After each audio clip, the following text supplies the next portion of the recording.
আসসালামু আলাইকুম viewers, cooking channel বিডিতে আপনাদের সবাইকে ওয়েলকাম।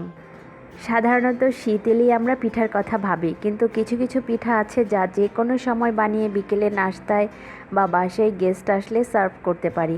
এমনই একটা সহজ রেসিপি ময়দা দিয়ে ভাজা নারিকেলের পুলি পিঠা, বা আমরা এটাকে মিষ্টি সমোচাও বলতে পারি। আশা করি আজকের ভিডিও আপনাদের ভালো লাগবে। ভালো লাগলে আমার চ্যানেল সাবস্ক্রাইব করবেন। মিষ্টি সমোচা বানানোর জন্য প্রথমে নারিকেলের পুর রান্না করে নেব। একটা হাঁড়িতে কুড়ানো 2 কাপ ফ্রেশ নারিকেল নিয়ে নিচ্ছি। আপনাদের কাছে যদি ফ্রেশ নারিকেল না থাকে, ড্রাই নারিকেল কুড়ানো দুধ বা পানি দিয়ে কিছুক্ষণ ভিজিয়ে এভাবে রান্না করে নিলেও হবে। আমি নারিকেলটুকু হাঁড়িতে দিয়ে দিয়েছি। এখন দিয়ে দিচ্ছি পরিমাণ মতো চিনি। আর চিনির পরিমাণটা আসলে যে যেমন মিষ্টি খেতে পছন্দ করেন সেভাবেই দিয়ে নেবেন। আমি এখানে আধা কাপ চিনি দিয়েছি। এখন আমি নারিকেলটা রান্না করে নিব। আর এখানে কিন্তু কোনো পানি বা দুধ দেওয়ার প্রয়োজন নেই, কারণ চিনিটা গলে গিয়ে কিছুটা পানি উঠে আসবে, আর সেই পানিটা দিয়ে কিন্তু নারিকেলটা সেদ্ধ হয়ে যাবে। চিনিটা যখন গলে যাবে দেখবেন যে কিছুটা পানি উঠে এসছে। চিনি গলে গেছে আর নারিকেলে কিন্তু কিছুটা পানি উঠে এসেছে। এই পানিটা দিয়েই কিন্তু নারিকেলটা সেদ্ধ হয়ে যাবে। আর একটু ঘন ঘন নাড়তে হবে, খেয়াল রাখতে হবে নিচে যেন পুড়ে না যায়। পানি যখন শুকিয়ে যাবে তখন নারিকেলটা দেখা যাবে একটু আঠালো হয়ে আসবে। চিনির পানিটা শুকিয়ে গেছে, দেখেন কিছুটা আঠা আঠা মনে হচ্ছে। এখন দিয়ে দিব এলাচ গুঁড়া। এখানে আমি চা চামচের 4 ভাগের 1 ভাগ এলাচ গুঁড়া দিচ্ছি। এটা শুধুমাত্র ফ্লেভারের জন্য দিচ্ছি। এখন আবার একটু ভালোভাবে নেড়ে মিশিয়ে নিতে হবে। আর নারিকেলটা যেন রান্না করতে করতে খুব বেশি ড্রাই হয়ে না যায়। নারিকেল রান্না করা হয়ে গেছে, এখন আমি নামিয়ে ঠান্ডা করে নেব। ময়দার ডো করার জন্য চুলায় একটা হাঁড়িতে 1.5 কাপ পানি নিয়ে নিয়েছি। দিয়ে দিচ্ছি পরিমাণ মতো লবণ। এখন আমি হাঁড়িটা ঢেকে দিব পানিটা বলক আসা পর্যন্ত। পানিতে বলক চলে এসছে। এখন দিয়ে দিচ্ছি 1.5 কাপ ময়দা।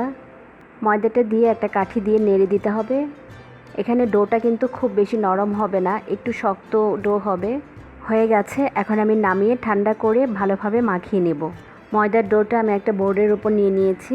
হাতে সামান্য একটু তেল লাগিয়ে আমি ডোটাকে খুব ভালো করে মাখিয়ে নেব। ডোটা মাখানো হয়ে গেছে। বাটিটা একটা প্লেট দিয়ে ঢেকে দিচ্ছি, উপরটা যেন ড্রাই হয়ে না যায়। সমোচাগুলো বানানোর জন্য সব কিছু রেডি করে নিয়েছি। সমোচার ভাঁজগুলো আমি আজকে 3 ভাবে করে দেখাবো। একটা দেখাবো এরকম ডাইস দিয়ে, যেটা কিনতে পাওয়া যায়। আরেকটা দেখাবো কাঁটা চামচ দিয়ে। আরেকটা আমি হাত দিয়ে করে নেব। প্রথমে আমি অল্প একটু ডো নিয়ে একটা রুটি বেলে নিচ্ছি। আর রুটিটা কিন্তু খুব বেশি বড় করব না, ছোট একটা রুটি হবে পুরির মতো। অল্প একটু শুকনা ময়দা ছিটিয়ে নিচ্ছি। এখন আমি ছোট করে রুটিটা বেলে নেব। রুটি বেলা হয়ে গেছে। রুটিটা কিন্তু খুব বেশি পাতলা হবে না, আবার খুব বেশি ভারীও হবে না। আমি দেখিয়ে দিচ্ছি, ঠিক এই রকম হবে।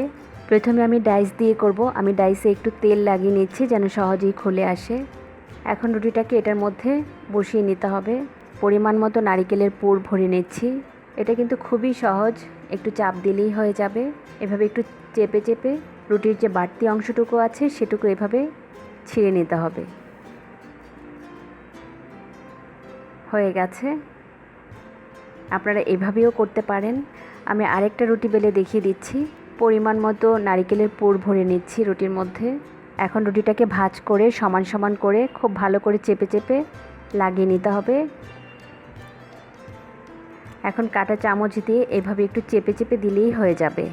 একটু জোরে প্রেস করবেন, নয়তো দেখা যাবে তেলে দিলে ছুটে যেতে পারে। হয়ে গেছে। এটা কিন্তু খুবই সহজ। আমি আরেকটা রুটি বেলে নিয়েছি, এটা আমি হাত দিয়ে করে দেখাবো। পরিমাণ মতো পুর ভরে নিচ্ছি। এইভাবে সমান করে ভাঁজ করে নিতে হবে। একটু চেপে চেপে মুখটা বন্ধ করে দিতে হবে।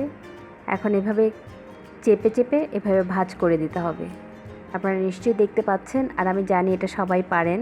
হয়ে গেছে।